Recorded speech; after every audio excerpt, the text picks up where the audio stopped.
Lubos po ang aming pasasalamat sa inyo, Pastor, sa lahat ng mga bagay na binibigay nyo sa paglilingkod sa Panginoong Diyos, maging sa Iglesia.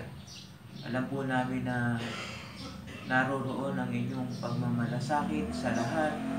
Maraming salamat po sa pananalangin, sa pagbibigay ng mga tulong, hindi lamang sa pagbibigay ng mga salita ng Diyos na nagsisilbi namin pagkain, kundi sa lahat ng mga bagay na iniuukol mo sa bawat miyembro ng Iglesia.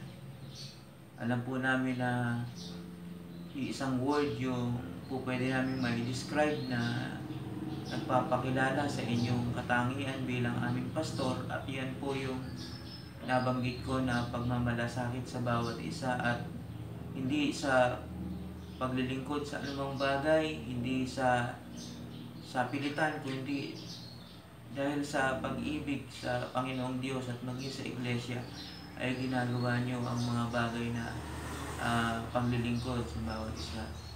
Muli, sa pangalan po ng aming pamilya, kay Susan, kay Yana, si Sid at saka kay Sandy, maraming salamat po, at sa Diyos ang papuri at pasasalamat.